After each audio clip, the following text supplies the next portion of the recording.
Tá aí, Boa Dani. noite, Luciana. Tudo bem? Tudo bem com você? Tudo ótimo. Que bom. Então, estava falando para o pessoal que eu estava te aguardando, né? Tá? Hoje, então, nós vamos fazer aqui diálogos entre direito e psicologia, Maravilhoso. né? Eu gostaria, Giovanni, que para iniciar, tu te apresentasse. Claro, nós temos pessoas do meu perfil, do teu perfil. Tá? Eu acho importante tu fazer uma breve apresentação para a gente iniciar. Claro. Primeiro de tudo, eu quero agradecer imensamente o convite, parabenizar pela ideia.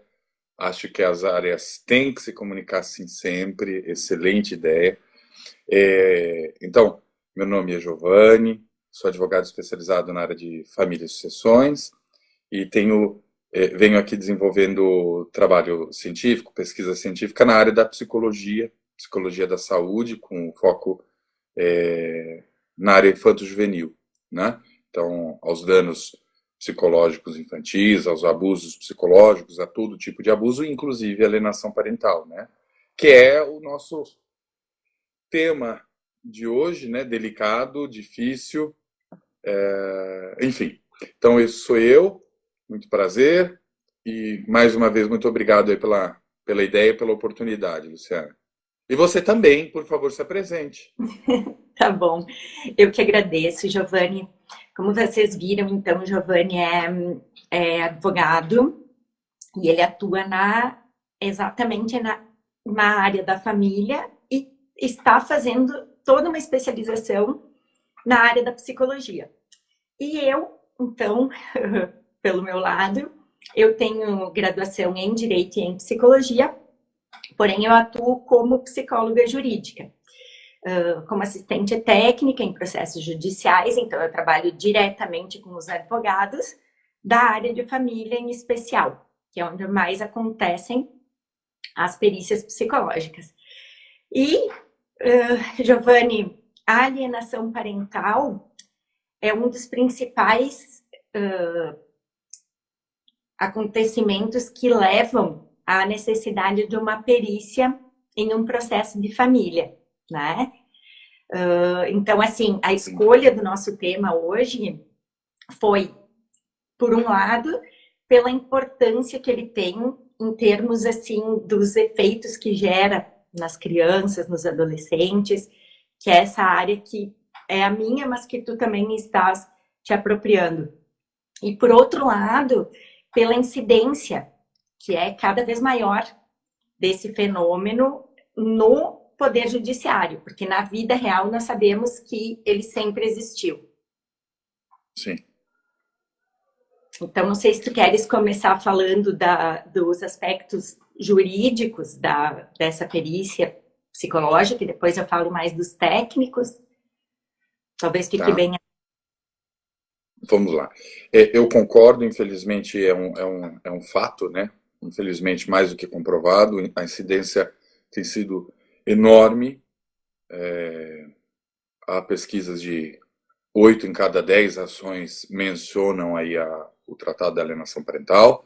Acho que tem dois temas que a gente sempre tem que abordar no condão jurídico e de responsabilidade de todos os envolvidos, sendo o advogado sempre o primeiro filtro, de que a alienação parental é uma das situações mais sérias, na minha opinião, que nós encontramos hoje, porque é um crime velado, né, de difícil comprovação, mas que tem assim danos absurdamente drásticos e terríveis aos envolvidos, crianças, adolescentes. Hoje tem-se muito falado também da alienação parental com os idosos.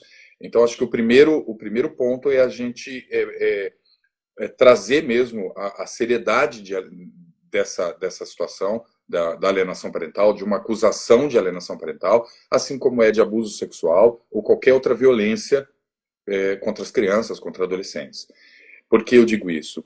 Porque aqui também resguarda a possibilidade de uma falsa denúncia, né? E é tema esse muito importante no nosso projeto de lei que pede a revogação da lei, né? Tem fundamentos, porque algumas das vezes, de um lado, há abusadores sexuais fazendo falsas alegações, falsas denúncias para se resguardar dessa alienação parental, ficando com os menores e continuando a prática desses abusos sexuais. E outras situações também, que é óbvio, não deve prevalecer aqui a revogação, né? A lei ampara a criança, ampara o adolescente nessas situações, é um abuso psicológico terrível, então ela tem que permanecer, mas de outro lado, as falsas denúncias, as falsas alegações têm que ser também responsabilizadas da maneira mais firme possível. Então, tirada essa situação e tratando apenas dos casos realmente de alienação parental, que há em todos os sentidos aqui graus diferentes, estágios diferentes, Gardner já traz isso e a gente, todos da doutrina jurídica utilizam essa fundamentação de Gardner, embora a psicologia ainda não a tivesse reconhecido, porque questiona aqui a questão científica, a comprovação científica, né, que ainda não havia sido efetivada de alguma maneira, mas que nós trazemos já de início 2 pontos muito interessantes. O primeiro é que nós temos o CID-11 já aprovado, já apresentado aos Estados-membros, que entra em vigor em 1º de janeiro de 2022, que traz a alienação parental como subitem do abuso psicológico. Ponto. Então, isso já está resolvido, né?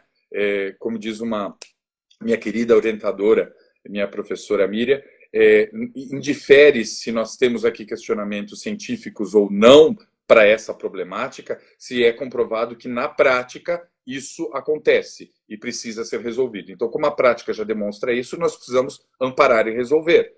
Não adianta ficar discutindo sobre a fundamentação científica lá de trás de Gardner. Próximo passo. Então, acho que é aqui que vem a importância muito grande da entrada dessa multidisciplinaridade que tem que ser respeitada em prol dessa criança e em prol do adolescente. Ou seja, então, o advogado, sendo o primeiro filtro, ele é o primeiro filtro, inclusive moral e ético, de avaliar se realmente isso é um ato de alienação, se essa acusação deve ser feita. Ela pode ser feita tanto em petição inicial, como também em forma incidental. E a partir do momento que isso é feito de forma incidental, ou seja, no meio do processo e etc., tem-se o poder aqui de suspender todas as outras situações até averiguar realmente se está tendo esse ato de alienação ou não. E deve ser assim na prática. Temos que trazer essa efetividade pela seriedade que a alienação tem, né? Acontece o seguinte, que na prática, então, quando se ingressa, agora nós teremos a avaliação do Ministério Público, a fiscalização do Ministério Público e a avaliação daquele juízo. E aí, neste momento, vai se respeitando simplesmente o direito ao contraditório.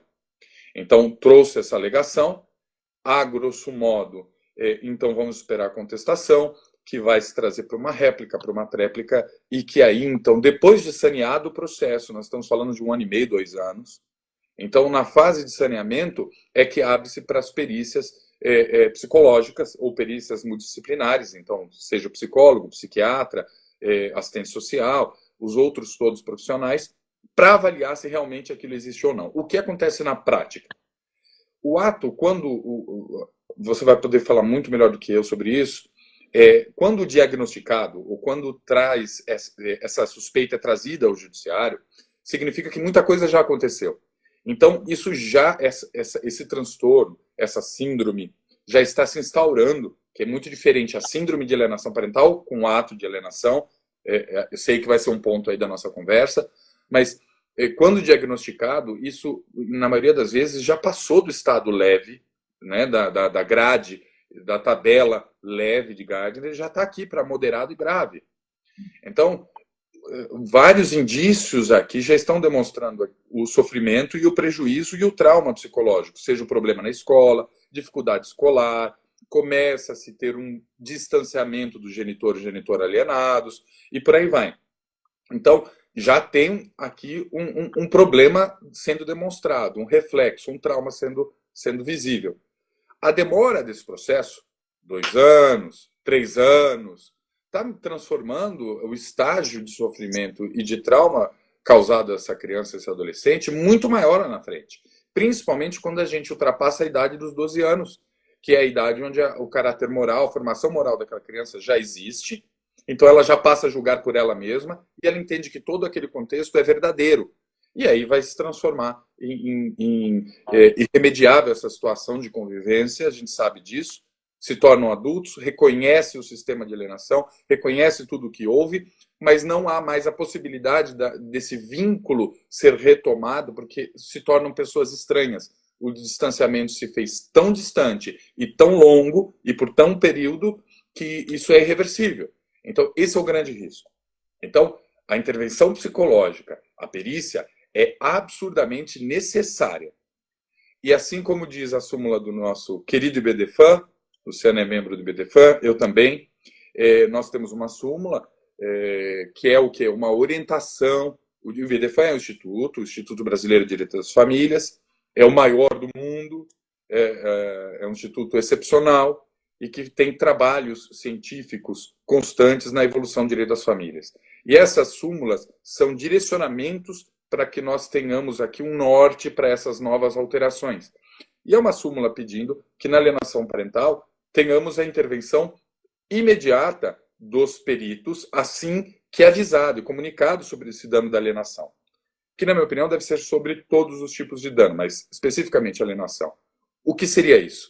Isso é parte, inclusive, do meu projeto científico, onde eu brigo e questiono para que tenhamos a intervenção psicológica ou a intervenção multidisciplinar, todos os peritos possíveis, exatamente no peticionamento inicial. Há o peticionamento inicial, e aí tenho aqui um peticionamento conjunto de tutela de urgência antecipada, informando esses danos. O que é que deve acontecer neste momento? Ser obrigatória a instauração de averiguação de equipe multidisciplinar. Porque, em geral, o que é que diz? E aí, como temos pessoas da psicologia também, tutela de urgência antecipada é um instrumento que nós informamos o seguinte: há um risco aqui enorme de dano, está existindo aqui algum dano muito sério que precisa ser amparado antecipadamente. Ou seja, aquilo que eu estou pedindo lá na frente da ação, ou seja, averiguar a alienação parental e aí alterar essa guarda, suspender o regime de convivência com o outro alienador, ampliar o regime, guarda compartilhada, depende de cada caso. Isso aqui, ele vai antecipar o pedido. Então, tem o risco? Tenho. Eu antecipo. Se é uma troca de guarda, por exemplo, então troque-se a guarda imediatamente para a criança parar de sofrer o dano e aí, então, continua o processo. Tá? Ela é reversível. Lá na frente eu posso devolver essa guarda e aí, se foi uma falsa denúncia, por exemplo, essa pessoa vai ser responsabilizada. Quem é que vê isso e tem capacidade de ver analisar se é uma falsa denúncia, se não é uma falsa denúncia, se tem um dano mesmo, se só um genitor está praticando alienação parental, se não são os dois, se não é o caso de passar essa guarda para um terceiro, para um avô, para uma avó. Existem várias situações. Quem é que tem capacidade técnica? É o juízo? Não. É o promotor? É o Ministério Público? Não. Os advogados? Não. Quem é? É o psicólogo. Só o psicólogo. Então, a ideia é de que nessa tutela de urgência, imediatamente chame essa perícia. E aí pode respeitar o direito ao contraditório. A gente não vai estar interferindo nisso, porque ao mesmo tempo que instaurou aqui esse tipo de perícia, e aí eu vou te pedir para nos demonstrar que a necessidade técnica do andamento disso, se pode ser uma consulta, como às vezes acaba acontecendo, quais são as necessidades técnicas da psicologia aqui, mas que nesse momento, então, você apareça aqui, respeito o direito contraditório, vai ter contestação, vai ter que corram todos os prazos processuais, mas que o psicólogo já comece a trabalhar aqui e possa comunicar ao juízo desse risco ou não, como diz a lei. A lei diz o quê? Que o juiz pode, essa é a grande questão do enunciado, né? O juiz pode chamar a perícia psicológica, se ele achar necessário. Não, a ideia é de alterar para que seja obrigatório nesse momento. Nesse ponto, Luciana, acho que é interessante você nos trazer sobre essas questões técnicas e a necessidade, o que é que precisa mesmo para que essa perícia seja bem feita. Certo. Acho que, assim, tu colocaste muito bem todos os aspectos jurídicos, inclusive essas inovações propostas que são muito bem-vindas. Eu tenho aqui, eu anotei os comentários da Dayana, que ela coloca essa questão da ser obrigatório ou não a avaliação psicológica nos casos da alienação. E era isso que nós estávamos colocando, o doutor Giovanni colocou. A lei de alienação parental, ela coloca como uma possibilidade do juiz solicitar ou não. Então, nos termos exatos, o juiz, se necessário, determinará a perícia. E esse enunciado do IBDFAN, enunciado 28, ele diz que o magistrado depende de avaliação técnica para dizer se houve ou não alienação parental. Não sendo recomendado decidir sem estudo prévio, né, por profissional habilitado, que não é só o psicólogo, mas como o doutor Giovanni já citou ali, muitas vezes psiquiatra e o assistente social, que é muito importante também. Por quê? E aí, entrando na questão da perícia em si. A perícia, ela existe em diversas áreas do conhecimento.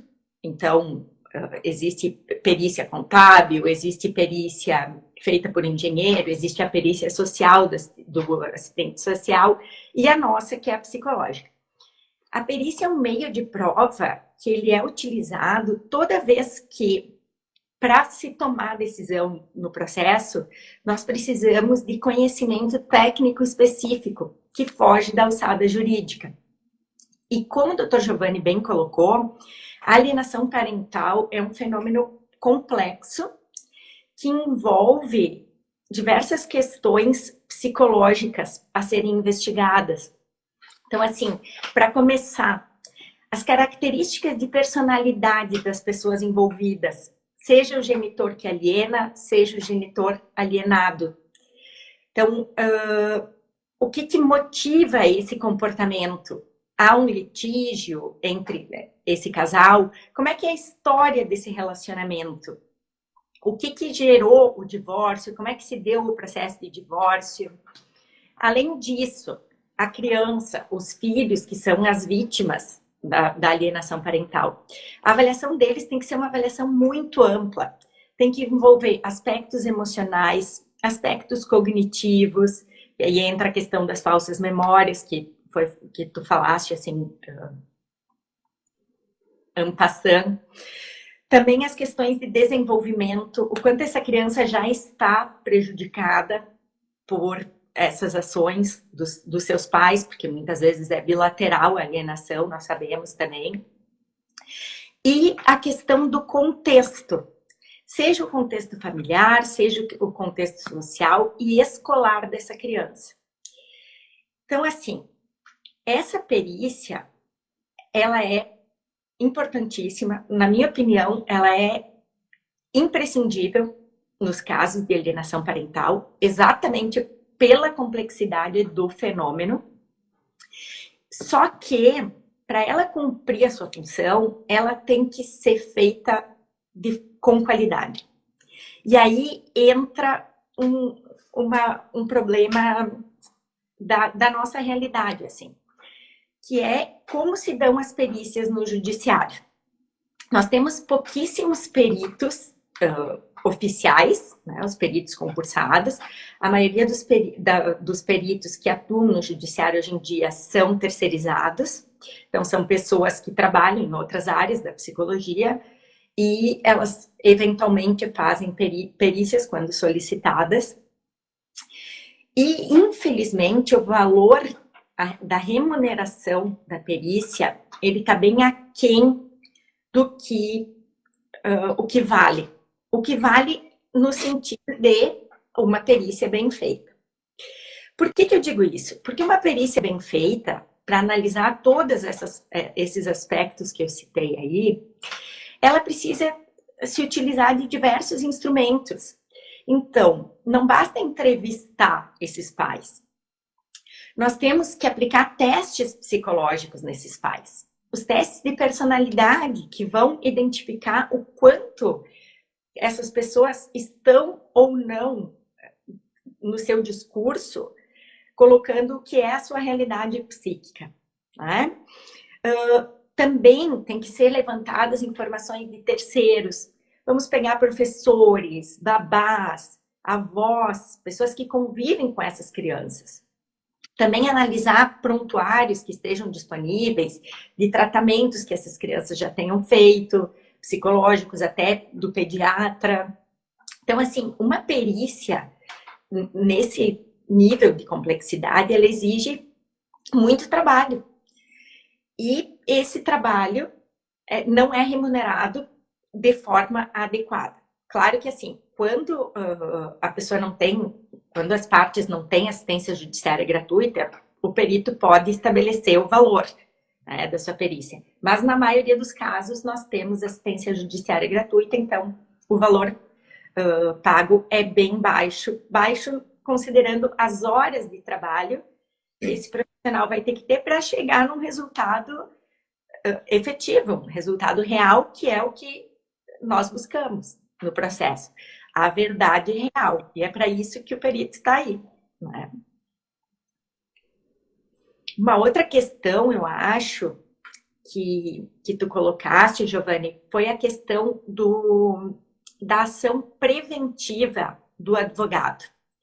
A Daiana colocou isso também, do quanto a demora nesses processos, ela faz com que os danos psicológicos para esses filhos sejam muitas vezes irreversíveis. E aí aquilo que tu colocaste dos graus na síndrome da alienação parental, né? O quanto antes puder ser identificado esse fenômeno, maior a chance de proteger essas crianças e esses adolescentes. E isso, muitos advogados não têm o conhecimento da importância desses aspectos psicológicos desse fenômeno. Eu, como psicóloga jurídica, já assisti advogados em que essa alienação parental ela poderia ter sido identificada lá anos atrás. E quando eu fui chamada ao processo, a criança já estava no nível mais grave da síndrome da alienação parental, que para quem não conhece, depois o professor Giovanni pode explicar, mas nesse nível que nós estamos falando, o nível grave, a criança já assimilou o discurso do alienador. Ela própria denigre a imagem do outro genitor. Vamos supor que seja o pai, o alienador, e a mãe alienada. Esse pai faz uma verdadeira lavagem cerebral, que é o termo que se usa, com essa criança, inclusive se apaga da memória da criança todas as lembranças boas que ela tinha daquele genitor. Então, é um processo que ele não é rápido, ele se dá ao longo de anos e vai se intensificando. Daí esse papel preventivo do advogado, quando ele identifica o processo no início e toma as medidas cabíveis, para que ele não evolua. Né? Eu acho que foi muito bem colocado. Tudo foi muito bem colocado, Luciana. E acho que eu gostaria de rechear dois argumentos seus. A primeira questão sobre a questão monetária mesmo, né, desses valores do trabalho ao judiciário. Esse é um dos pontos desse meu projeto científico, porque quando eu trago a sua câmera virou. Eu vi. Quando nesse projeto a ideia é conseguir comprovar a diferença de resultado na questão da saúde da criança e do adolescente alienados, tá? Nos casos em que há intervenção antecipatória e a intervenção tardia. Esse é o primeiro ponto do projeto. Então, conseguir demonstrar que há um índice muito melhor de resultado quando há.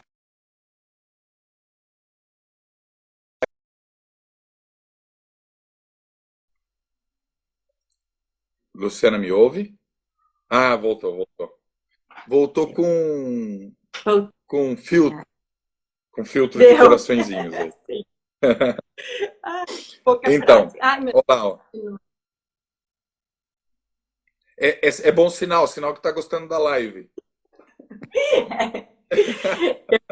Eu tô quase te te removendo aqui. Não, agora acho que estabilizou.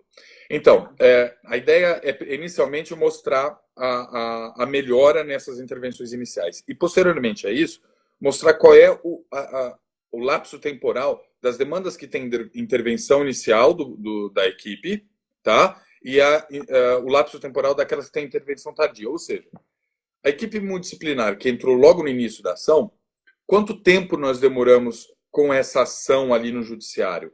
8 meses? Aquela que tem intervenção tardia durou quanto tempo? 4 anos mais 1 ano de acompanhamento daquela criança? Demorou 5.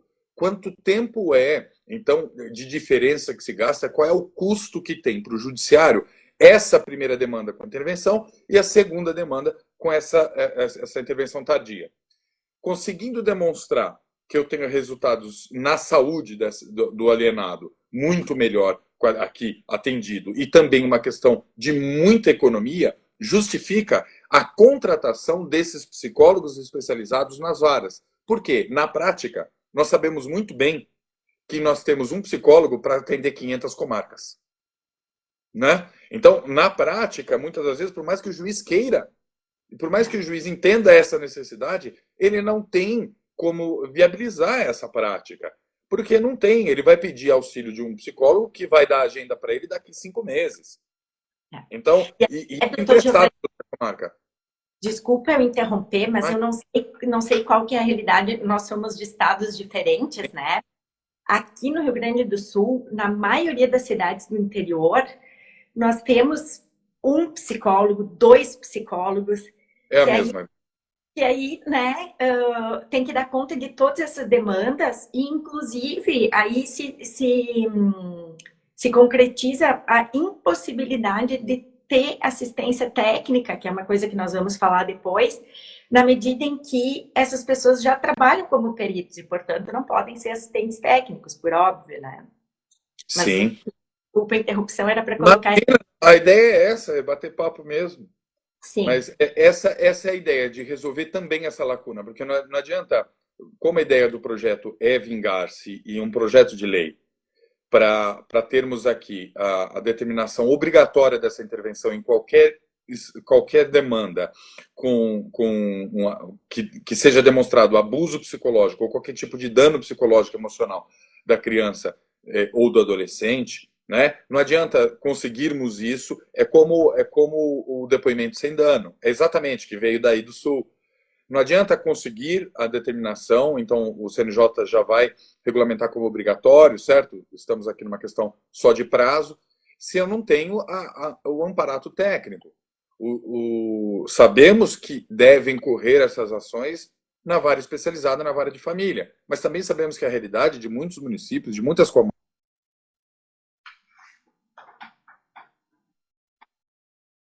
a realidade dessas comarcas e desses municípios é muito aquém disso. Nós temos uma vara única e muitas das vezes nós temos varas cíveis não especializadas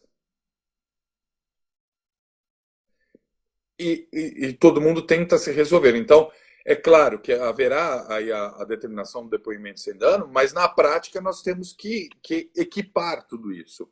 Então, a ideia desse projeto-lei é que já resolva tudo de uma forma só, porque senão, de novo, fica no papel, né? Então, determina a obrigatoriedade e já resolve a contratação desses psicólogos. E a boa contratação. E de psicólogos especializados em alienação parental, que é esse um ponto muito específico e muito importante que tem que se lembrar, né, dessas situações. O Brasil, Luciano, na minha opinião, é o seguinte: o Brasil é pioneiro, né? Nós sabemos que é pioneiro em legislar a alienação parental, é pioneiro em muitas coisas, é pioneiro em tratar do afeto como um objeto de responsabilidade jurídica, né? De indenizatória, não é isso? Nós temos um avanço muito grande no direito das famílias, temos o maior instituto do mundo, mas é óbvio, nós estamos em sistema de adaptação. Nós somos seres humanos em completa evolução, em constante evolução, em sociedade em completa evolução. A família continua em constante evolução. Hoje nós falamos né, de relacionamentos e casamentos homoafetivos, nós falamos de multiparentalidade, nós falamos de família mosaico, são diversas as situações, das próprias, até a evolução da adoção, muita coisa vem acontecendo rápido, né, de forma muito rápida, com o apoio do nosso BDFAN. Maravilha. Só que a sociedade vai modificando ao mesmo tempo, e nós estamos num momento em que os nossos ministros julgam o poliamor inconstitucional, mas revogaram 1790 e entendem que a união estável pode ser equiparada ao casamento, e equiparou-se ao casamento. Numa situação de poliamor, entende-se que não é possível porque não há aqui a fidelidade entre os companheiros, né? O que é simplesmente uma questão moral. Então, assim, o que eu estou trazendo é que as coisas divergem muito, são muito complexas enfim, se a gente for falar de cada um desses temas, acho que viram 50 lives, né? Mas acho que é importante essa reflexão para a gente entender em que momento, então, em que momento nós estamos. Nós estamos no momento de alteração do padrão social para a guarda, de guarda maternal para a guarda compartilhada. E isso é um sofrimento, tem aqui uma necessidade de adaptação. Se antes nós tínhamos uma guarda completamente paternal, num sistema arcaico, né, onde o homem mandava, ele era proprietário do filho, ele era proprietário de todas essas situações, como um Deus, muita doutrina traz essa nomenclatura, se colocando nessa postura, sem aceitar críticas, conselhos, opiniões, etc. Obviamente, nós estamos num avanço que tem que fugir disso, caminhando aqui para uma igualdade, etc. Passamos para um momento em que a mulher, entre aspas, começa a ser valorizada na sociedade, através do quê? Da sua feminilidade, da questão maternal, do vínculo com o filho, e ganha isso que a gente tem hoje, dessa concepção amorosa e afetiva e dessa relação maternal. Maravilha, isso é passado. Estamos agora num presente alterando, onde temos uma guarda compartilhada. A mulher briga pelo seu direito em ir aqui para trabalhar, para ter aqui uma questão igualitária, para ter os mesmos direitos, a mesma visibilidade, o mesmo respeito, né? E aí, então, esses filhos que estavam aqui sendo cuidados pela mãe, ele tem que ser cuidado pelos dois. Ou seja, o pai que está nessa situação nova, ele tem obrigação de ajudar, mas ajudar não é só com pensão alimentícia, ajudar em trocar a fralda, ajudar em levar para a escola, em fazer a lição de casa, levar para o médico, ouvir os conflitos, em educar, né? E muitas das vezes é onde surge aqui as ações de abandono afetivo. E aí temos essa problemática. E do outro lado, que é onde bate muito a questão da alienação parental, é essa genitora que está acostumada com essa posse do filho, não permitir essa igualdade na convivência e na educação, né? E aqui geram os grandes conflitos. E aí acho que o ponto final, para te dar o gancho para entrar nessa sequência da perícia especializada, eu acho que é muito importante a gente trazer que nos casos muito graves, até que você chegou a comentar, do caso grave, há um indício muito grande de que o alienador ou a alienadora não sabem que estão alienando. Eles entendem que realmente estão protegendo o filho ou a filha daquele outro genitor. E muitas das vezes até as próprias angústias de uma separação, de um divórcio traumático e sofrimentos aqui que são carregados e não bem resolvidos, são trazidos para esse momento, entendendo que aquela pessoa que a parte odeia pela separação é realmente uma parte maléfica para aquela criança. E não vê a necessidade de que os dois estejam em conjunto e bem resolvidos, pelo menos no que diz respeito à educação e à criação, para a formação daquela criança e do adolescente. Então vai se formar apenas com uma vertente, não com a outra, e começa a alienação. Que, embora tenhamos lá no artigo 2º da lei um rol, ele é exemplificativo, ele traz algumas questões, e o leigo sempre pontua. É falar mal do pai ou falar mal da mãe, né? Não, isso aqui é um dos milhares de exemplos que podem ser criados e seguidos. A alienação parental está muito além disso. É qualquer situação opositora à formação benéfica da relação do outro genitor. Então, o exemplo que tem uma professora que dá muito esse exemplo, que acho incrível, o mero exemplo de que o genitor alienador, então vamos colocar que é o pai que é o alienador nessa história, a mãe vem buscar a criança, então o pai mora ali no apartamento, a mãe chega para buscar a criança, ele desce com a criança para a criança ir então com a mãe no carro. E vem abraçado, vem chorando no colo. Não, fica tranquilo, o tempo vai passar rápido, já já volta com o papai, vai estar tudo bem, pode ir. Isso é profundamente um ato de alienação. Aquela outra pessoa está sendo colocada naquela situação como alguém que tira a alegria da criança em estar com o outro genitor. Não é isso.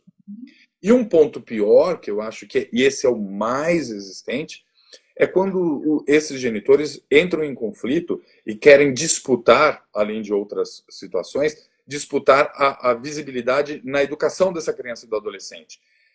Todos nós, eu, você, todo mundo que está na live, todo mundo que vai assistir depois, todos nós, enquanto crianças, jogamos. Todos jogamos. E jogamos no quê? Com o pai, com a mãe, com a avó, com todo mundo. Aquele onde eu me beneficio mais. Isso é absolutamente natural. Então, se o pai deixa jogar, por exemplo, videogame o dia inteiro, eu quero ficar na casa do meu pai, não quero ficar na casa da minha mãe. Se o meu pai não briga tanto para que eu estude, leia e etc., eu quero ficar na casa do meu pai, não vou querer ficar na casa. Porque minha mãe faz o quê? Eu dormir cedo, me faz, não me deixa ficar o dia inteiro no celular, me faz ajudar nas tarefas de casa, tenta me educar. Então eu faço esse jogo. Isso daqui não deixa de ser alienação parental. Eu estou induzindo de que essa situação ela é mais benéfica na criação e na educação, quando, na verdade, isso devia ser em conjunto. Então, se teve, por exemplo, um castigo, e foi a mãe que deu o castigo, está de castigo porque me respondeu, e teve aqui uma demonstração de limite, esse é o limite. Você rompeu. Então, agora vai ter que vai ficar sem o celular ou qualquer outra situação assim. Veio para o pai, o pai tem que estar sabendo disso e dizer, aqui é do mesmo jeito. Nós educamos igual, não tem jogo. E não tem pai melhor ou mãe melhor.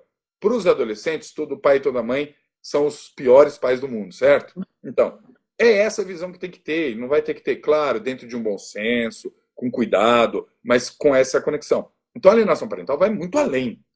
E para o perito olhar isso, conseguir constatar, conseguir laudar isso, exatamente o que foi muito bem comentado por ti. Você tem que ter e a própria lei diz isso, né?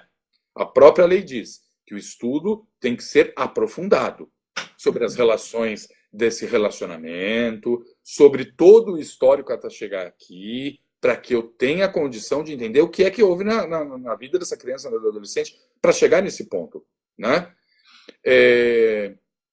Quero a tua opinião sobre isso. Vamos lá, eu vi aí que tem algumas perguntas. Vamos lá. Siga, Luciana.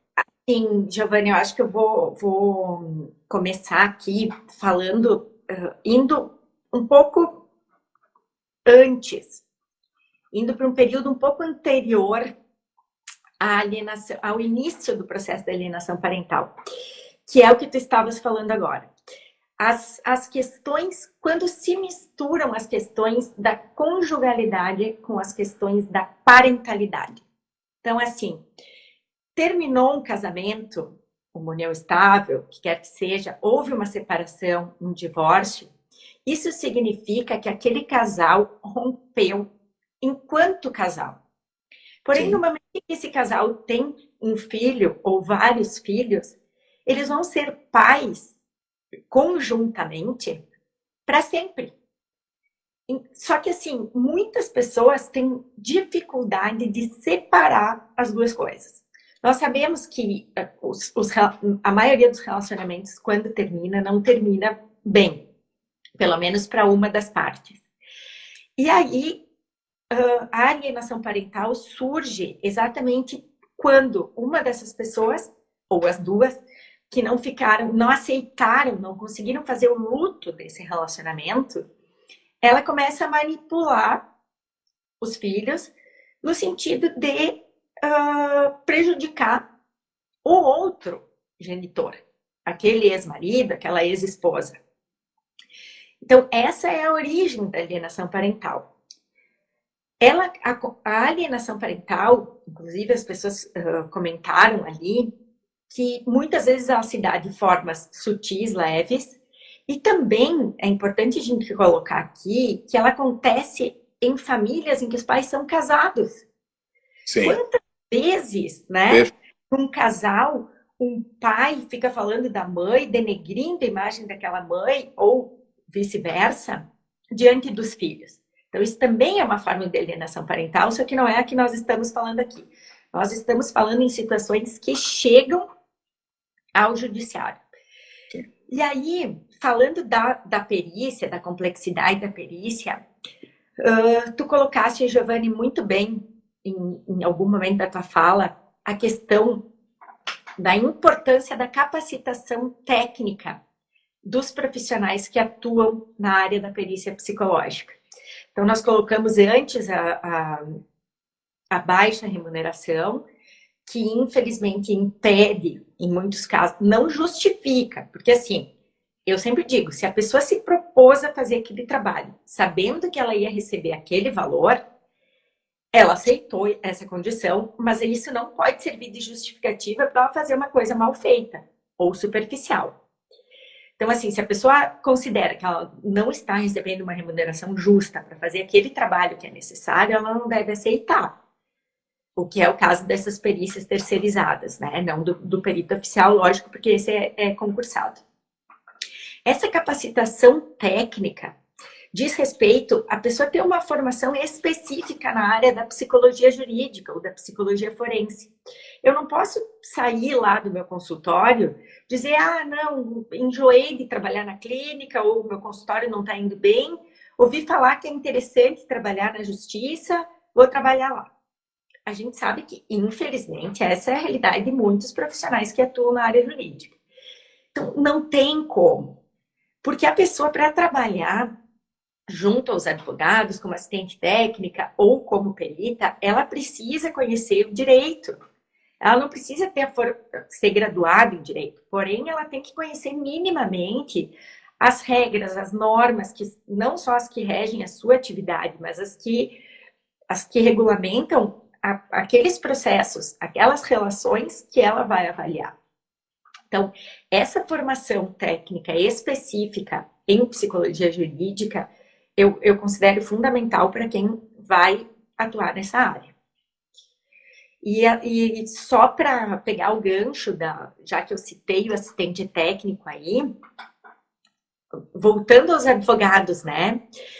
A importância do papel que eles têm, então, de identificar esse fenômeno lá no início, e enquanto não se tornar lei, né, esse teu projeto, Giovanni, da antecipação dessa prova, dessa tutela, né? E tomara que vire. Tomara que vire. Com certeza, né? Porque só vem a beneficiar quem nós mais temos que proteger, né? Que são as crianças e os adolescentes. Então, tudo que vier nesse sentido é muito bem-vindo. Mas enquanto isso não tiver virado lei, o que eu sempre destaco é a importância dos advogados de família terem como parceiros psicólogos para atuarem como assistentes técnicos. Muitos advogados, as pessoas em geral, as partes do processo, menos ainda, mas muitos advogados não sabem da existência do assistente técnico. Conhece a figura lá do Código de Processo Civil, mas nunca atuou ou nunca viu atuar no processo alguém com essa atividade. Então, assim, o assistente técnico, ele é uma figura que vem ao lado da parte ou do advogado justamente para analisar a qualidade da perícia que é feita. Então, todos esses aspectos que nós estamos levantando, da importância desse levantamento técnico do fenômeno, através da perícia, se ele não tiver sido bem feito, o assistente técnico vai poder identificar e mostrar tecnicamente por que aquela perícia não foi bem feita. Então, assim, o advogado tem como impugnar um laudo pericial? Tem, baseado na lei, nas normas. Porém, uma contestação técnica que vai falar em que pontos aquele psicólogo não agiu bem, seja em termos procedimentais, de como ele realizou aquela perícia, seja em termos das conclusões às quais ele chegou. Então, esse questionamento técnico, ele é feito pelo assistente técnico, no caso, da parte que trabalha junto ao advogado, para que, no fundo, é para que se chegue à verdade. E não para puxar para um lado ou puxar para o outro. Isso também é importante que fique claro, que o psicólogo, mesmo trabalhando como assistente técnico ao lado de uma das partes, a avaliação dele tem que ser imparcial. Esse é nosso dever ético enquanto profissionais psicólogos. Então, nós vamos fazer essa avaliação de uma forma técnica e imparcial, porém, visando exatamente o princípio aqui do contraditório e da ampla defesa, considerando a importância da prova técnica nas ações de alienação parental, na medida em que, assim, não sei da tua experiência, Giovanni, mas na maioria dos casos, o juiz acompanha na sua decisão o que a perícia apontou. Então, é fundamental que haja esse contraditório através do trabalho do assistente técnico, que vai mostrar em que pontos aquela perícia não foi bem feita e, inclusive, formular os quesitos complementares que nós chamamos, que é o quê? O que aquele perito deveria ter respondido que ele não respondeu. Eu não sei, acho que seria interessante tu colocares essa impugnação jurídica da perícia. Eu acho que esse é um aspecto bem importante também. Tá. Acho que antes de entrar nesse ponto, eu vi aí que tiveram algumas perguntas sobre a questão da condição financeira, quando ela não atende aqui a contratação desse assistente técnico, né? Realmente, a gente não tem aqui um assistente técnico gratuito. Nós apresentamos ou não os assistentes técnicos das partes. Acontece que acho que a grande diferenciação para essa impugnação jurídica e a técnica é identificar também qual a profundidade do acompanhamento desses assistentes técnicos. Então, o assistente técnico, ele não vai só, assim como advogado, enviar os quesitos são formulados por esse assistente técnico, né? Que tem o seu conhecimento para saber o que perguntar e como perguntar, para saber o que precisa saber para demonstrar aquela situação, né? Agora, depois disso, em paralelo a isso, quando vem esses laudos, quando vem essas proposituras, e durante o período de realização desses testes, seja um rochar, seja qualquer situação que tenha acontecido nesse momento, o assistente técnico pode acompanhar o passo a passo. Então, o assistente técnico pode acompanhar o que foi perguntado, como foi feito o teste, quais foram as respostas dos testes, para que chegasse àquela conclusão, e aí, de forma técnica, eu posso dizer, não, se tivermos essas respostas, esses resultados, também poderia chegar a tal conclusão conforme esta linha de pensamento e essa literatura psicológica. Então, é uma coisa muito mais técnica, muito mais amparada. Agora, o profissional, especificamente na questão da alienação parental, pode e deve ser impugnado qualquer situação que esteja divergente na determinação da lei. A lei é clara em dizer que tem que ter aqui um aprofundamento nesse estudo, nesse acompanhamento técnico, seja ele desde o início dessa separação até o momento atual. É óbvio que isso daqui não vai ser apenas em 1 ou 2 encontros. Isso aqui vai ser em diversos encontros, sejam eles 9, 10, 15, com a criança, com os genitores. Com os genitores pode ser menor.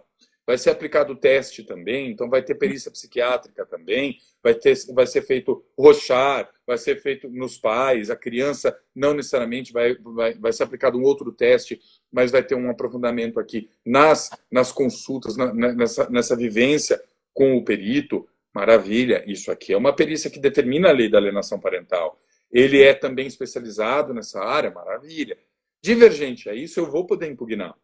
O advogado deve impugnar. e informar exatamente isso. Não foi atendido uma consulta, especificamente uma consulta ou 2 encontros, não é suficiente, e a própria lei determina, eu não preciso ter conhecimento técnico psicológico para me aprofundar em dizer o quão errado isso está, e vou impugnar, requerendo de novo que então se altere o perito, que traga alguém especializado na área e que realmente faça um aprofundamento do estudo desse caso.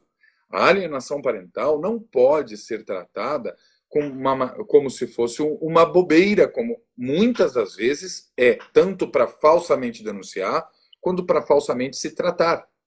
Ela tem um trabalho da...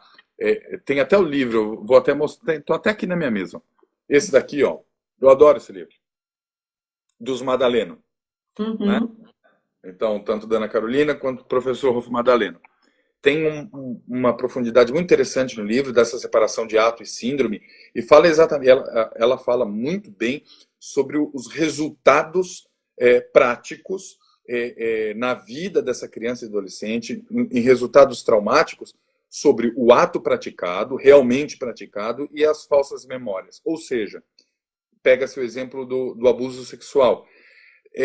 Tem estudos que demonstram que o abuso sexual sofrido por uma criança já tem um dano X, que é o mesmo dano daquela que não sofreu, mas que teve implantação de falsas memórias como se tivesse sofrido pela alienação. Ou seja, é disso que nós estamos falando. Nós estamos falando de uma destruição na estrutura dessa criança e adolescente que vai se refletir neste adulto que vem depois para essa nossa sociedade. O Estado tem essa responsabilidade de não permitir isso, porque se o genitor alienado não consegue, exatamente por dividir esse poder familiar com o genitor alienador, e pede intervenção do Estado, ele não pode se tornar omisso.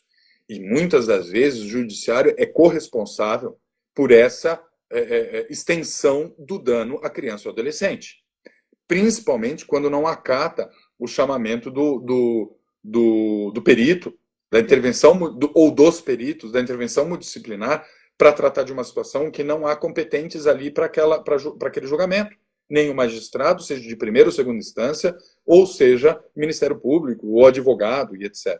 E um ponto que a gente falou, mas eu vi algumas perguntas ou comentários nesse sentido, concordo plenamente. Os advogados são, sim, o primeiro filtro dessa demanda, em avaliar se aquilo é falsa denúncia e não deixar prosseguir com aquilo, de orientar os teus clientes e tentar amenizar a situação, amenizar aquela relação entre eles e demonstrar a necessidade da convivência com esse filho, que vai ser eterna e necessária para a sua saúde psicológica, enfim.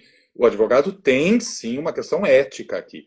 Né? Não pode trazer mais litigiosidade onde não deve.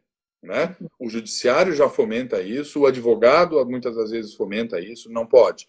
Nós temos que ter uma outra conduta, com certeza absoluta. Tem uma palestra que eu dou, inclusive, muito na OAB, que é Delicadezas e Ética no Direito das Famílias, que trata exatamente desses pontos onde nós temos a obrigatoriedade de ter esse outro olhar, né, amenizador, apaziguador, e muitas das vezes, orientador, porque senão não faz jus estarmos advogando no direito das famílias e direito sucessório também, né? Luciana, eu não sei como é que está. É o próprio princípio constitucional do melhor interesse da criança. Eu acho que essa é a base de tudo que nós estamos falando, né? Eu só não quero deixar passar alguns comentários aí das pessoas. Teve uma troca de ideias a respeito da questão do custo do assistente técnico, como é que fica quem não tem condições de pagar e tal. Então, assim, nós sempre temos o mundo ideal e o mundo real. O mundo ideal seria que as pessoas tivessem o trabalho do assistente técnico, assim como tem defensor público, gratuito. Sim. Porém, a nossa realidade não é essa. O que nós temos? Nós temos assistentes técnicos de todos os graus, digamos assim. Nós temos pessoas que são autoridades no assunto e que então têm honorários altíssimos, e tem outras pessoas que trabalham com honorários dentro do acessível, digamos assim. Então, assistência técnica não é algo fora do normal. Alguém que já tendo gasto, né, doutor Giovanni, com advogado, está num processo, tem gastos, digamos assim, é um investimento que essa pessoa vai estar fazendo. Excelente investimento, né? Um investimento a mais porque ela já está tendo todo um custo processual. E por que ele é fundamental esse investimento? Porque ele vai determinar a qualidade da avaliação que vai decidir o futuro dessas crianças. Sim, não, eu estava falando da importância da gente, que as pessoas têm muito interesse nesse tema, porque não só quem trabalha com ele, mas todo mundo tem alguma situação próxima, né? Infelizmente, na família ou entre amigos, porque a alienação parental é um fenômeno muito frequente. E até assim, eu acho importante, uma outra questão que o doutor Giovanni falou logo no início, sobre o Brasil ter uma lei específica sobre alienação parental. Uhum. A lei é de 2010 e desde então ficou muito mais evidente o fenômeno.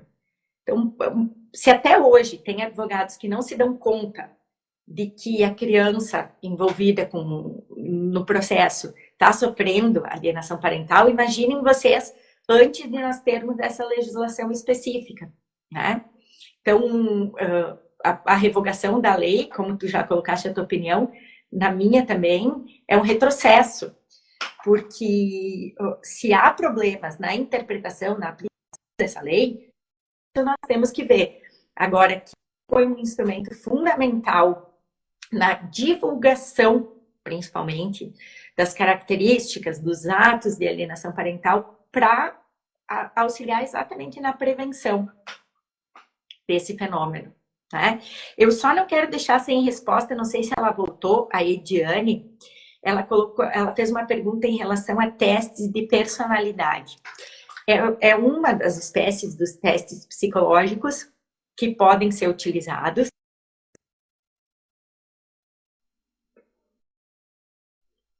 Nas questões de alienação parental, é fundamental que se utilize, se avalie a personalidade, até coloquei antes dos genitores, mas ela perguntou se eu utilizo, eu não trabalho como perita, então eu não utilizo. Porém, quando a pessoa para quem eu estou trabalhando, seja o pai ou a mãe, me interessa conhecer melhor as características dessa pessoa, aí eu posso aplicar nessa pessoa, mas não na outra parte a qual eu não tenho acesso, na medida em que eu estou em um dos polos do processo, né? Mas pode seguir, doutor Giovanni.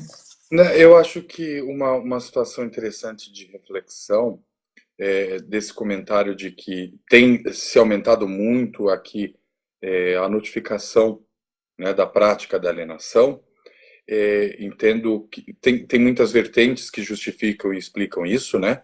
Que é a questão, por exemplo, de que estão conhecendo o direito, estão conhecendo a legislação e etc. Mas, como muitos dizem, a alienação parental existe há muito tempo, quando nós a classificamos como um abuso psicológico. A partir do momento que ela é considerada e classificada como abuso psicológico, nós vamos trazer isso de tempos remotos. E que é exatamente, acho que o que o CID quis fazer, CID 11 quis fazer, a colocar como uma categoria, um subitem, não uma categoria específica, mas um subitem daquele abuso psicológico, né?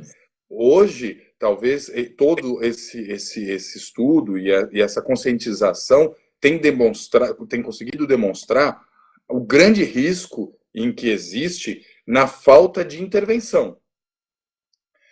Isso gera, sim, um rompimento irreversível, uma relação irreversível que não tem aqui como se restabelecer nessa intimidade da relação pai e mãe, né? O alienado com essa criança e com o adolescente, inclusive com a formação. E aí entra em todas a pesquisa e os estudos psicológicos sobre a má formação da criança ou do adolescente na ausência do polo materno ou paterno nessa formação. É claro que existem outros desdobramentos, principalmente quando tratamos dos casais homoafetivos. Então, a grosso modo, vamos deixar aqui generalizado o tema pai e tema mãe, mas é evidente a necessidade da formação dos dois. Isso é um ponto muito interessante, porque é completamente sabido e conhecido que a função paterna e a função materna são distintas para a formação dessas crianças e adolescentes. Né? O pai tem uma figuração específica de limitador e etc. E a mãe tem uma outra figuração. Né? Essa situação, muitas das vezes, também é trocada. E hoje, nessa formação nuclear das nossas famílias, essa evolução, nós temos isso trocado. Muitas das vezes a mãe tem essa figuração polo paterno e o pai tem a figuração do final. Isso indifere, a família vai se moldar como, né, na sua melhor forma para a formação dessa criança e do adolescente. Isso tem que ser respeitado, tem que ser visto. Não é essa a situação. Né? Essa evolução se dá muito mais a esse conhecimento, que tem que ser amparado. Quando diz aí que concorda, por exemplo, e tem a mesma opinião sobre a revogação da lei, em aula, o exemplo que eu sempre dou é o exemplo da Lei Maria da Penha. Pedir a revogação da lei de alienação parental é a mesma ideia de pedir a revogação da Maria da Penha. Nós sabemos e temos aqui, cada vez aumentando mais, infelizmente, nessa pandemia, os números de violência doméstica. A alienação parental é uma violência doméstica. Nós estamos enquadrando aqui a alienação nesse mesmo sistema. É a mesma coisa que hoje chegar e falar que quero a revogação da Lei Maria da Penha. Por quê? Porque há falsas denúncias. Há mulheres que se aproveitam da lei falando que aqueles homens estão me batendo, enfim, estão aqui trazendo algum tipo de abuso psicológico, alguma opressão, e na verdade não estão se aproveitando daquilo. Existe. Tá, mas é por isso que eu vou tirar a revogação tirar a lei, revogar a lei? Óbvio, não. Eu tenho que fazer o quê? Eu tenho que, de novo, o mesmo discurso inicial. Eu tenho que fazer com que cumpra no maior rigor da lei todos aqueles que se aplicam de falsas denúncias, seja a alienação parental ou seja na Maria da Penha. E, em paralelo, aqueles abusadores, seja na violência doméstica contra as mulheres ou até ao contrário, e aqueles que fazem com as crianças, que sejam responsabilizados também na esfera civil e que seja na criminal. Nós temos um artigo que já saiu um tempo da professora Maria Berenice, né, excelente, trazendo exatamente essa nova postura de que é hoje permissível, e tem aqui uma lógica para se pedir a prisão do genitor alienador. É um crime, é um crime absurdo. Se nós já conseguimos comparar, estamos cada vez comparando mais os danos da alienação parental com os danos da criança que sofreu abuso sexual, significa que isso realmente é sério. É muito sério. Então, não pode ser tratado, eu acho que esse é o grande princípio, de forma simples e leviana. Não pode. Na minha opinião, é o grande mal dessa geração, desse século, dessa sociedade formada, é o mal da alienação parental. Porque ela é invisível e ela é lenta. Ela é muito lenta e ela vai se instaurando e crescendo a tal ponto que se torna reversível. E aí o prejuízo está causado. Então, o judiciário tem responsabilidade, sim. O setor psicológico tem responsabilidade, sim.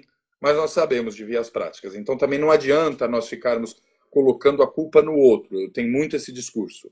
É culpa do judiciário. É culpa do perito.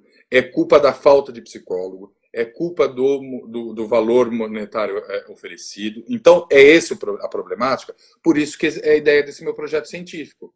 Então, ao invés de ficarmos colocando a culpa no colo do outro, vamos resolver. Vamos trazer toda essa comprovação, demonstrar que há necessidade dessa intervenção antecipatória, demonstrar que isso traz muito benefício para o judiciário em vários sentidos, inclusive econômico, que justifica a contratação de todos esses profissionais muito bem qualificados, a serem muito bem remunerados, e termos, sim, que seja 1, 2, 3 psicólogos em cada comarca para atender tudo isso. Então, a gente efetiva essa ideia e esse trato para criança e adolescente. Temos que cumprir o artigo 227 e 229 da Constituição Federal, que diz sobre essa prioridade absoluta nas nossas crianças do trato. Sabe por quê? Porque, inclusive, se a gente não faz isso, e o judiciário precisa enxergar isso em algum momento, é ponto desse projeto, de que se essa criança, esse adolescente, não for amparado imediatamente antes disso se tornar irreversível, ou de aumentar essa sequela que seja, tá? Nós teremos retorno ao próprio judiciário de várias formas. este casal que vai retornar brigando por outras situações, cada hora vai aparecer uma coisa, o direito das famílias é um elo. Entra com uma ação e um ganhou, entrou com outra, e o outro ganhou e entrou com outra, e isso perdura 5, 10, 20 anos. São de que essa própria criança, esse próprio adolescente, vai retornar para o judiciário, ele mesmo, como parte. E muitas das vezes, os números são terríveis, e muitas das vezes ele volta como jovem infrator. Porque ele saiu dali para aquela com grandes traumas e problemas causados por essa alienação, diversos são os resultados e os diagnósticos, vai sair dali para uma grande depressão, uma grande frustração, que vai se enfiar nas drogas, que vai se enfiar em outras situações e vai retornar para esse judiciário como jovem infrator. Quando as partes, e aí eu vi alguém comentando, tem IBDFAN Sete Lagoas nos brindando com a honra ali, de entrar. Falando, Giovanni, eu já continua falando, só vou ter que conectar. Ok, a sua conexão acho que tá bem. Tá bem. Ok. Daí me ouve, Luciana. Vou continuando aqui com todo mundo. Acho que essa necessidade aqui, nesse momento, de preocupação em resolver todas essas situações, ela começa, inclusive, na própria separação, no próprio divórcio, onde os advogados têm a obrigação legal de não instigar a litigiosidade. Começa daqui, e a gente sabe que em vias práticas há muito dano causado aqui. Os advogados têm a obrigação de tentar, sim, de demonstrar a necessidade de uma mediação, de buscar a resolução consensual do conflito, porque instigar de qualquer forma que seja, né, essa litigiosidade vai trazer reflexos, inclusive, que resvalam na alienação parental e na litigiosidade constante. Quando essa litigiosidade é instalada, as partes buscam em outras pessoas as respostas das suas vidas, que seriam de direito delas e de autonomia delas. Então ela busca num próximo, e o primeiro porto seguro vai ser esse advogado ou advogada, onde ela vai estabelecer essa confiança, para buscar ali o resultado e as respostas da sua vida, inclusive dos seus filhos, o destino dos seus filhos, e entrega no colo do outro. Tá? Que isso é entregue no colo do judiciário, que aí também temos que defender o judiciário e os peritos. Pega uma bomba de um relacionamento, de uma relação mal fundada, mal trabalhada, mal estabelecida, e muitas das vezes sabemos que uma das partes está sofrendo pela falta de bom senso do outro. Mas também outras tantas, sabemos que os dois não têm o bom senso. E não têm a maturidade de parar e entender que essa relação conjugal, como foi muito bem, a tua fala foi espetacular, a diferença entre a conjugalidade e a paternidade. Então, desculpa, e a parentalidade. A parentalidade é uma coisa e a conjugalidade é outra, que sempre vai resvalar em tudo, nessa litigiosidade, nessa continuidade. A parentalidade ela tem que ser vista hoje como uma coisa que nós ainda não temos, eu acho que estofo mesmo, para visualizar, exatamente por esse discurso que nós tivemos sobre o momento atual que estamos para a transição dessa guarda compartilhada. A parentalidade vista de forma igualitária ainda não é prática da nossa sociedade. E muitas das vezes a obrigatoriedade, por exemplo, de um regime de convivência ser executado por um genitor que está abandonando aquela criança, quantas das vezes isso é menos sadio e mais prejudicial, porque obrigar, como já disse nossa ministra Nancy, amar é facultativo, né? Cuidar é obrigatório, mas amar é facultativo. Ninguém vai conseguir ter essa obrigatoriedade, que é o contrário da alienação, quando há esse outro tipo de sofrimento, que é o abandono afetivo. Quando não há, isso tem que ser amparado. É constitucional o direito à convivência da criança com ambos os genitores. Isso tem que ser amparado. Então, tem que parar de ter discurso de que é uma situação muito simples, ou que vai se resolver, ou vamos esperar o contraditório, com tudo isso que nós falamos. E acho que um ponto importante também para a gente ressaltar aqui, que a alienação parental não vai apenas focar essa questão da parentalidade.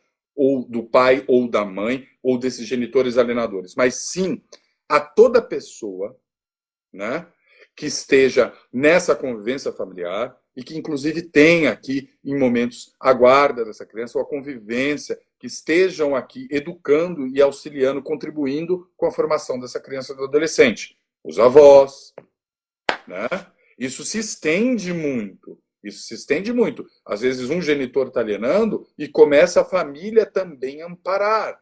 Ou os genitores não estão alienando, mas os outros familiares sim, né? É um cuidado que é muito delicado. Se houve separação e há angústias, a simples conversa entre adultos na sala, que a criança vai ouvir, se falando mal do pai ou se falando mal da mãe, já traz um prejuízo. E é uma grande falta de respeito com uma situação que a responsabilidade civil no direito das famílias nos brindou em trazer, que é a afetividade, né? Isso é um princípio jurídico hoje. É um absurdo desrespeito a esse laço afetivo, a formação afetiva. Eu odeio o meu ex-marido ou a minha ex-esposa. E aí, dizer isso e trazer essas situações, a criança que está ouvindo, ou o adolescente que está ouvindo, vai passar pela mesma situação que nós, adultos, quando na rua alguém fala mal do nosso pai ou da nossa mãe. É só refletirmos nisso. Se alguém fala, se eu não te conheço e simplesmente te cumprimento e começo a falar mal da tua mãe ou mal do teu pai, por mais que eu tenha razão e eles tenham feito aquilo, qual é o primeiro impacto nosso? Não gostar daquilo, achar repudiante e ir contra. É meu pai, é minha mãe. Esse sentimento existe e a alienação destrói isso. Olha quão agressiva ela é. Ela destrói essa proteção natural psicológica, que é a proteção do pai ou da mãe. Né? Então, eu acho que esse é o contexto de maior risco nesse nosso encontro, nessa nossa live, conseguir focar isso. Quando todos entenderem, começarem a compreender sobre a gravidade disso, para se discutir as situações paralelas ou sobressalentes e vamos realmente tratar, porque quando trata-se com esse respeito desdobra no advogado, que traz as informações iniciais, no judiciário que recebe isso, na qualificação do perito, e aí se estende, inclusive, aos reais e necessários bons pagamentos e reconhecimento à psicologia e aos seus profissionais, tanto quanto peritos, quanto psicólogos da justiça, quanto aqueles particulares que são os assistentes técnicos. Uhum. Giovanni, eu anotei algumas coisas aqui, alguns comentários que as pessoas foram fazendo e dúvidas. Então, ainda na nossa primeira parte, digamos assim, da conversa, tinha sido levantada a questão do psicólogo clínico, né? O psicólogo clínico não é o nosso tema aqui da live, mas ele também tem um aspecto essencial quando da alienação parental. Porque essa criança, esse adolescente que está sofrendo alienação parental, tanto a vítima da alienação parental, que é a criança, quanto os próprios pais, o alienador e o alienado, todos precisam de acompanhamento psicológico. Então, assim, é uma situação muito grave, em que cada parte sofre por motivos diferentes, mas todos estão em sofrimento. Então, o pessoal ali colocou, a alienação parental é consequência do litígio? Eu posso dizer que sim. Porque quando a pessoa não vai tentar afastar o seu filho do outro genitor, se tudo estiver bem entre os dois. Inclusive, o Dr. Giovanni bem colocou lá no início da live, que aquele genitor que está alienando, ele não faz isso pensando ou se dando conta, conscientemente, fazendo mal para o filho. Ele acha que está protegendo essa criança. Então, isso se dá, sim, num contexto litigioso. E é por isso que alguém falou a respeito da mediação, se é indicada nesses casos ou não. Na minha opinião, para que um caso tenha indicação de mediação, tem que ter um nível mínimo de comunicação entre as partes. Porque se o grau do litígio estiver demasiadamente intenso, eu acredito que a mediação não caiba. Não sei qual é a tua opinião, Giovanni. Acho que são dois pontos aí, né? O primeiro, a questão que realmente é oriunda da litigiosidade entre o casal, de uma separação e etc. E a primeira dessa situação da separação, essa é a tese de Gardner, né? Então, é a tese dele de que isso naturalmente é um conflito dessa litigiosidade na quebra da conjugalidade. Eu acho que eu discordo. Eu discordo. Entendo que realmente demonstrar, a gente consegue efetivar a demonstração, o conhecimento através das brigas e das separações. Uhum. Entendo que sim. É onde é mais evidente. Mas como muito bem dito no início, no meio da live, você havia comentado a situação de que a alienação parental é muito presente também onde não há separação. Há muita alienação parental praticada em relações, por exemplo, exteriorizadas a a parentalidade específica dos genitores, né, do pai, da mãe, da avó. Hoje se fala muito, e temos estudos muito aprofundados, sobre a alienação parental nos idosos. Então, eu acho que a separação ela é apenas um meio, ela é apenas intermediária para que nos facilite a observação disso. Por quê? Porque isso acaba indo para o judiciário. Porque já que há uma briga e uma litigiosidade na conjugalidade, então vem esfera patrimonial, vem esfera de guarda, aquilo que eu não consegui resolver em conversa, eu quero apoio do judiciário, é onde acabamos conhecendo a alienação parental. Mas isso existe em todos os lugares, em muitos lugares, inclusive praticado por ambos os genitores, em situações simples a mais gravosas. Então, eu acho que ele é apenas um mecanismo para a nossa observação. Essa seria a minha opinião. Uhum. Tá? Sim, eu acho que eu me expressei mal na medida em que tu agora falaste do litígio judicial, né? Eu quis dizer que a alienação parental acontece sempre que tem um conflito, não um litígio formal, digamos assim. Litígio no sentido de que tem uma briga entre esse Entendi. casal, mas não necessariamente que esse litígio seja judicializado, né? Isso que eu quis, só para esclarecer como eu tinha colocado. Mas eu acho que, por exemplo, vamos formar um exemplo. Uhum. A sogra nunca gostou daquela nora, Ah, sim, sim. tá? Nunca gostou daquela nora, e aí sempre foi contrário ao casamento, sempre falou pro filho, né?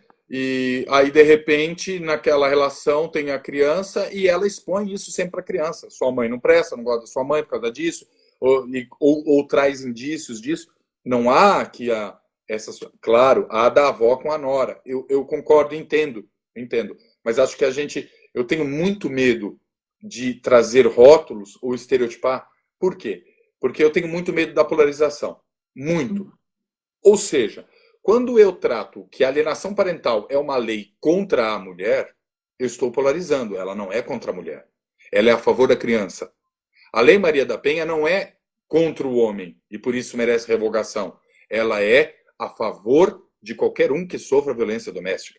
Há várias decisões protegendo o homem, né? Transsexual, uma série de situações. Então, a lei da alienação parental é protetora da criança, do adolescente ou de qualquer um que sofra alienação parental, inclusive do idoso. Eu acho que pelo menos uma visão menos taxativa, tá, da ideia de Gardner de desce litígio da separação. Nós temos que ter um pouquinho mais de cuidado, eu acho. Uhum. E o segundo ponto era sobre, eu entrei nesse viés Mediação. da mediação. Eu gosto da mediação. Mediação é diferente de conciliação. Entendo que quando há aqui essa esfera mais agressiva, muitas das vezes a conciliação se faz distante. Mas o trabalho de uma mediação do profissional muito bem qualificado para isso, conhecedor disso, especializado nisso, acaba sendo quase que um perito nesse assunto. Seria, sim, interessante, na minha opinião, mas exatamente neste modo específico de mediador. Qual é a função do mediador? Qual é o trabalho do mediador? Ele não vai negociar aqui. Ele vai tentar demonstrar às partes que há prejuízo e haverá prejuízo e que ninguém vai ganhar. Você vai perder aqui e você também vai perder aqui de qualquer forma. Conseguir demonstrar para essas partes que eles terão prejuízos naquela continuidade de litígio. Sendo assim, as próprias partes optam por tentar chegar a um bom senso que diminua todo aquele dano e aquele prazo de dano. Quando as pessoas entram a primeira vez no litígio, elas não fazem ideia do que elas vão passar. Elas estão transformando a vida delas em uma grande guerra, em um grande inferno, por muitos anos. Muitos anos. E talvez essa seja mais uma opção. E acho que não é de se jogar fora.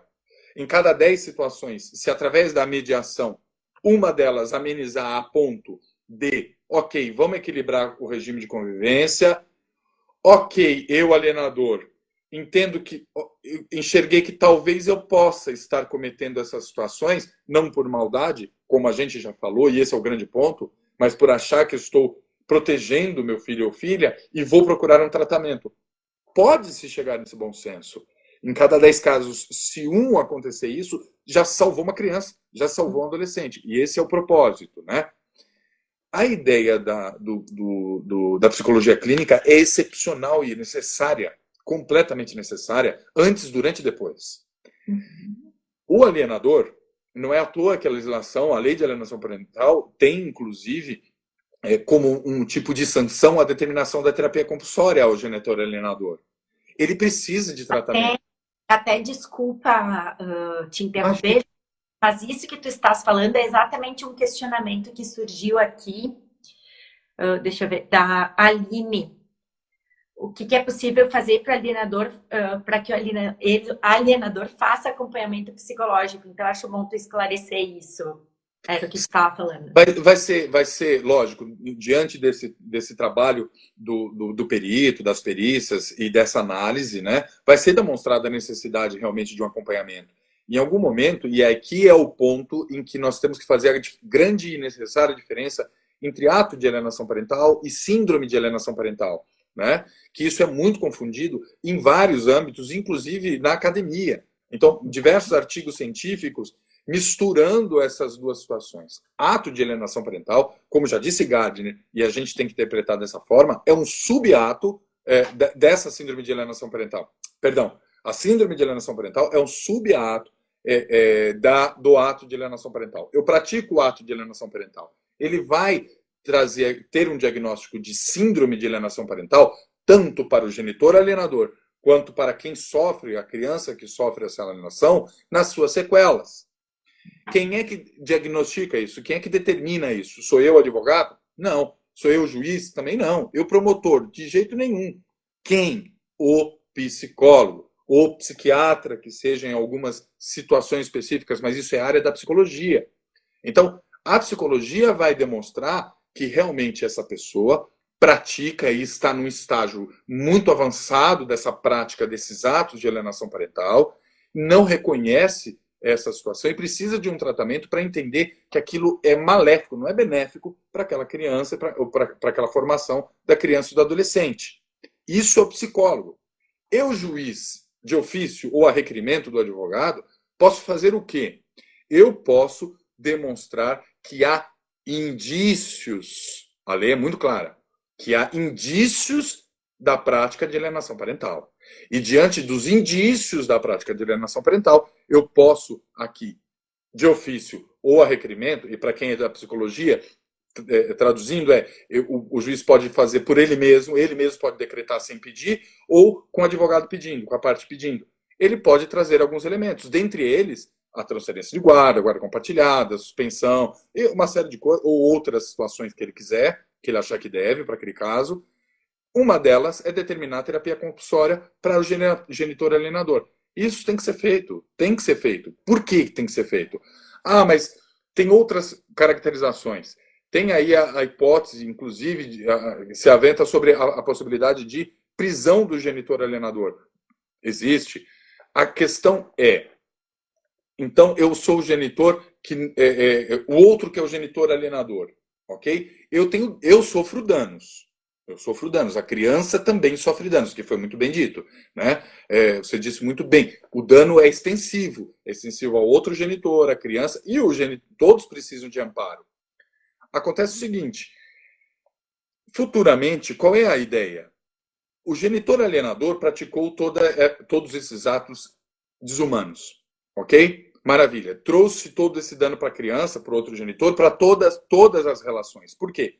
Porque a criança e adolescente, então, que conseguiu ser salva, protegida, em algum momento ela vai se dar conta do que o outro genitor, o genitor alienador, fez com ela. E a repulsa vai ser inversa. Opa, nós temos que tomar o segundo cuidado. Isso também tem que ser restabelecido. A ideia do amparo não é tirar do genitor alienador e nunca mais vai ver. Claro, cada caso é um caso. Mas entendendo a necessidade de formação dessa criança e adolescente, é a boa convivência com ambos os genitores. Pensando nessa possibilidade, então qual é a ideia? É de eu pedir realmente uma terapia.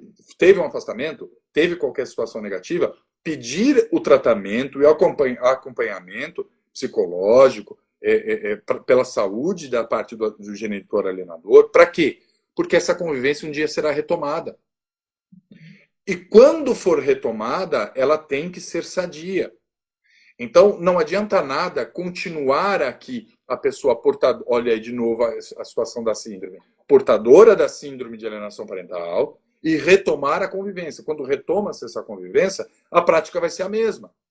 E os danos já existem, eles vão ser retomados. Então, este é o grande cuidado. Precisa, sim, dos três e de todos os outros envolvidos. E entendo que todos os outros envolvidos mesmo, se tem uma outra parte, que a gente deu o exemplo da avó e da sogra, tem que ser chamada a lide e tem que responder pelos atos de alienação parental também, todas as partes que praticam aqueles atos, para realmente proteger essa criança num futuro, numa futura convivência, como muito bem disse, no mundo real e no mundo imaginário, no que a gente quer que seja o melhor mesmo. Oi? Mundo ideal. Mundo ideal, perfeito. No mundo ideal e no mundo real, o mundo ideal dessa criança e do adolescente é que essa pessoa aqui tenha, que sofreu todos esses danos e que praticou os atos de alienação também, os dois genitores, eles tenham total conhecimento da extensão do dano para essa criança, restabeleçam-se, cuidem-se com seus psicólogos clínicos, vai ter aí que seja compulsoriamente ou não, tá? Pode ser no início desse processo. Feito isso, aí nós vamos para um mundo ideal da convivência dessa criança, desse adolescente, com ambos os genitores saudáveis, com os cuidados e sabendo do mal que eles fizeram. Porque, a grosso modo, vamos colocar a grosso modo, porque não podemos dar número de 100%, 99% dos casos, como a gente disse, ainda que aquele alienador tenha a consciência do que ele está fazendo, ele com certeza absoluta não tem a consciência do dano e da sequela e da frustração e do trauma que ele vai causar lá na frente aquele que ele mais ama. E essa é a grande tristeza. Os filhos, aqueles que eles mais amam, eles destroem a vida. E eles, é óbvio que com o acompanhamento, com o apoio clínico, o apoio do psicólogo e etc., ele enxergando isso, é óbvio que então aí nós teremos um mundo ideal onde eles vão se policiar para que não efetivem mais esse tipo de insanidade, né? Tô vendo que tem muita pergunta. Enquanto tu dá uma olhadinha ali, Giovanni, eu queria pontuar, nós já falamos antes da importância do papel do advogado na prevenção, na identificação precoce da alienação parental. Eu acredito que seja papel também do advogado esse encaminhamento para tratamento psicológico. Eu tenho vários colegas do direito, né, da minha faculdade de direito, que trabalham na área de família, que eles têm como prática isso. Quando identificam que o seu cliente está enredado, digamos assim, num processo de alienação parental, eles próprios encaminham. E lógico que, assim, quando tem um assistente técnico trabalhando, vamos pegar um caso que eu esteja atuando como seja chamada para atuar como assistente técnica daquela parte. Eu vou identificar que está acontecendo alienação parental, mas que essa pessoa para quem eu fui chamada a ajudar é o alienador. Então, eu tenho a responsabilidade de mostrar para essa pessoa que ela está cometendo atos de alienação parental, porque como tu bem colocaste, isso, na maioria das vezes, não é consciente. Ou o fato de que está causando prejuízo ao filho, a pessoa não tem nem noção disso, na maioria das vezes. Então, eu acredito que, novamente, seja papel do advogado também, não só dele, né? Mas pode ser. E quanto à mediação, eu acredito que o próprio advogado das partes possa trabalhar no sentido do acordo quando o nível de conflito não for tão intenso. Porque eu coloquei que a mediação não seria bem-vinda nesses casos em que o conflito é tão intenso que as pessoas não consigam sequer ficar no mesmo ambiente. Mas quando tem chance de se chegar a um denominador comum, sempre é a melhor alternativa. Não depender do judiciário, desses processos tão longos, né? Mas sabe, na prática, para resolver essa situação, boas mediações têm sido feitas assim, exatamente com esse pensamento.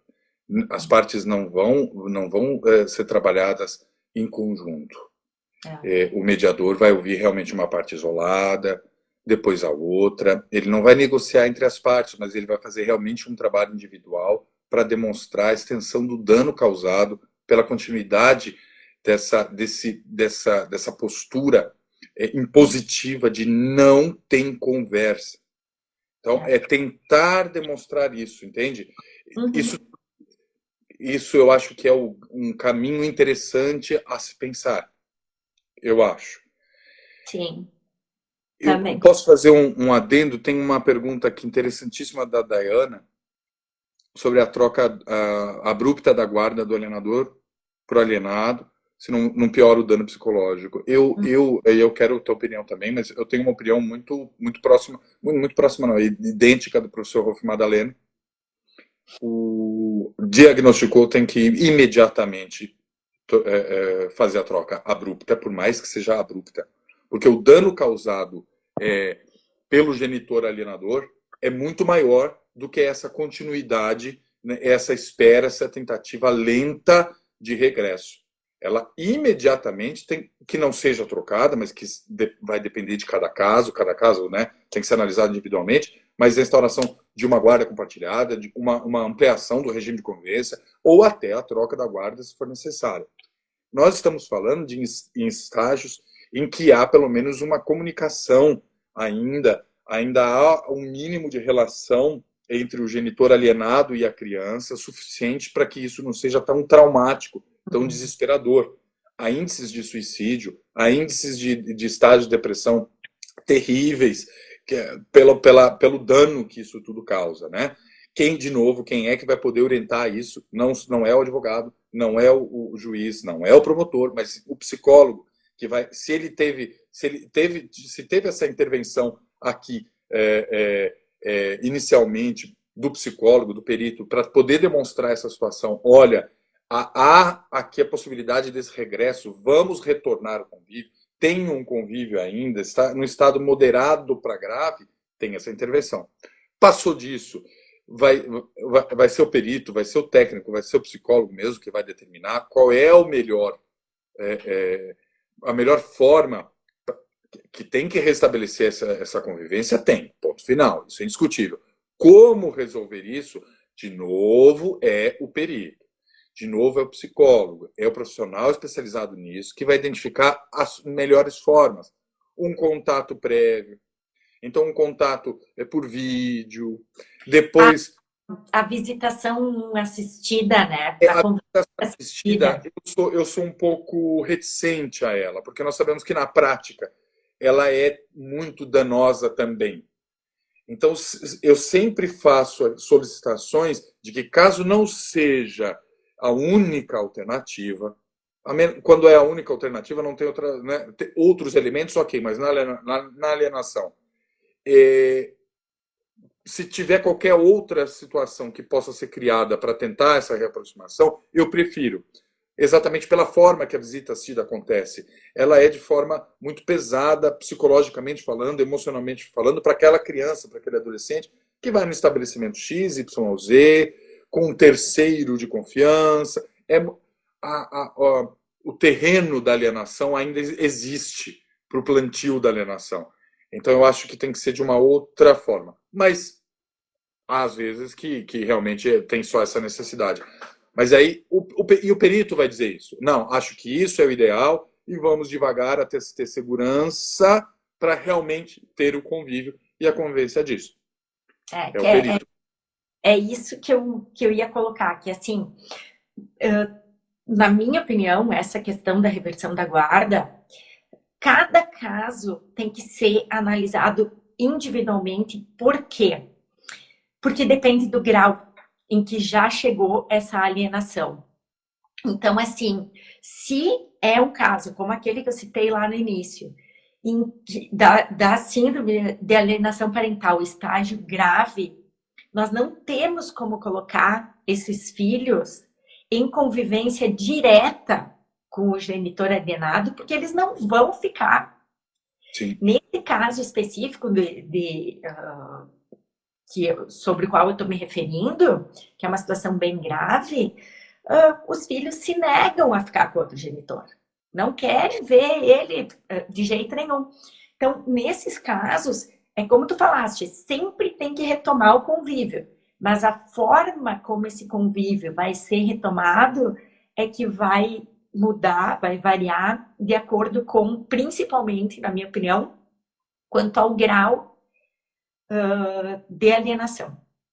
Eu acho que esse é o momento em que os advogados, os assistentes técnicos vão precisar muito do apoio sobre-humano e do trabalho sobre-humano do genitor alienado. Por quê? Nesse estágio muito grave, o genitor alienado vai ter que ter muito sangue frio, por amor ao próprio filho ou filha, dessa retomada. Porque ela vai ser vagarosa, vai ser lenta, e ele vai sofrer muito, porque ele vai ouvir o próprio filho, a própria filha, o xingando, ofendendo, repudiando, como se realmente ele fosse a pior pessoa do universo, sem nenhum. Porque todas as boas memórias, as memórias positivas de uma vida que teve ali convivência com aquele genitor, elas são simplesmente apagadas. É como se nunca tivesse existido uma boa relação. Como sempre aquela pessoa fosse uma pessoa horripilante. E ele vai ter esse retorno do próprio filho ou da própria filha. Então, eu acho, aí é um cuidado que a gente pede muito da parte. Quero também fazer um comentário sobre, aqui, Ediane comentou sobre a reaproximação de vínculo com auxílio do psicólogo. Na minha opinião, sempre. Seja no estado leve, moderado ou grave, sempre. A criança vai ter essa retomada, independente do trabalho pericial mesmo. Há de se ter o acompanhamento psicológico da criança, constante, tem que ter do genitor alienado também, e aí a terapia que seja ainda compulsória do alienador, mas dos três envolvidos. Tem que ter. E aí, se tratando especificamente da criança, não dá para fazer essa reabilitação de convivência, de intimidade, sem um apoio psicológico. Tem que ter.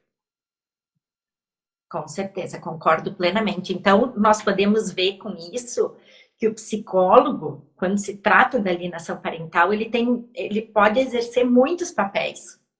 Né? A perícia, que foi o que nós colocamos aqui, que inclusive na perícia já temos 2 papéis, que são o do perito e do assistente técnico, o nosso foco de hoje destacou mais esse papel, mas em virtude dos comentários das pessoas, que eu faço questão de agradecer, porque vão nos norteando de acordo com os interesses de quem está nos assistindo, né? Então, nós acabamos falando desse outro papel fundamental do psicólogo na alienação parental, que é o do tratamento, da psicoterapia, do tratamento clínico, de todos os atores, vamos chamar assim, desse processo. Como tu colocaste, né, Giovanni? Acho que eu sei que está dando o nosso horário já para vencer de novo o vídeo, Mas teve uma pergunta que eu vi até alguém depois também tentando responder sobre uma questão feminista, se advogada sendo feminista ou qualquer outra coisa. Nós comentamos bastante isso também, nessa questão da polarização.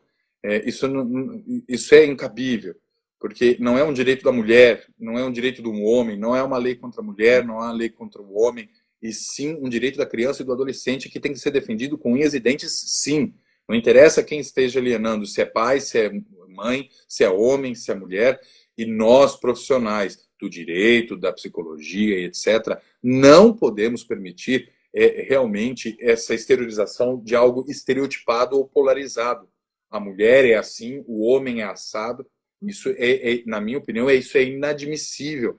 Eu não defendo o direito de gênero, eu defendo o direito do indivíduo. A criança é um indivíduo, ele é um ser que precisa de apoio e proteção. E precisa de apoio e proteção por N motivos, porque ele não tem realmente condição de se defender sozinho. É por isso que o Estado intervém e é por isso que todos nós temos que intervir. Então, não existe essa opção. Tem que se olhar pelo olhar infantil. E o advogado tem que ter esse cuidado, né? Não sei, Luciana, o que vai ter participação especial no final da live? Veio falar oi? Olha ali. Olha aí, ó. Tem os peixinhos lá atrás. Passou aqui. Tá batendo aí no nosso tempo, enfim. Sim. Não sei se quer fazer algum comentário antes de eu agradecer. Não, eu acredito que assim é um tema pelo qual as pessoas têm muito interesse, então eu acho que o que fica mais destacado de hoje é que nós temos que fazer outras. Com certeza, com certeza. Né? Sim, sim. Eu acho que temos que mudar a realidade, Guerra. A ideia é essa, que é a ideia do projeto, etc. Muita coisa foi dita na live, interessante, eu acho. Vai ficar guardada no canal, eu tenho um canal do YouTube, que inclusive tem algumas questões de direito para alunos de direito mesmo, estudo de direito das famílias, sessões, e as lives eu tenho colocado lá. Vou colocar essa também, vou postar nos meus stories, então para quem quiser acessar vai ficar fácil de conhecer o canal, se inscrever lá também e assistir. Então, Guerra, tiveram várias situações que nós comentamos sobre isso, sobre essa realidade, sobre alterar isso. Vai poder aí ter a oportunidade de assistir lá. Fico à disposição, vamos fazer quantas forem necessárias, quanto mais conversar sobre isso, mais a gente puder ampliar as ideias e o raciocínio sobre isso e beneficiar, se alguma criança for beneficiada com esse ato nosso de despender essas 2 horas, nós dois e todos que estiveram presentes, acho que já é suficiente, né? E acho que essa é a ideia mesmo. Então, conte comigo. Adorei o convite, muito honrado, muito feliz, tá? Desejo que tenhamos muito sucesso nessa proteção tão necessária. Obrigado. Eu que te agradeço por ter aceito o meu convite e acho que iniciamos uma parceria aí que tem futuro, né? Pelo menos, assim, é que nem tu disseste, né? Militando pelas crianças. Sim. Que são aquelas que, como tu bem disse, né? Não tem quem as defenda. Elas não conseguem se defender sozinhas, então elas precisam que alguém as defenda.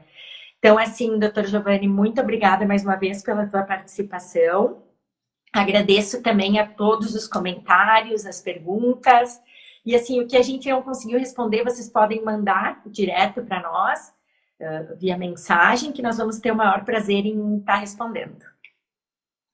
Maravilha. Querida, muito obrigado. A todos também, boa noite. Obrigado pela presença. Boa noite. Até a próxima. Até a próxima. Boa noite.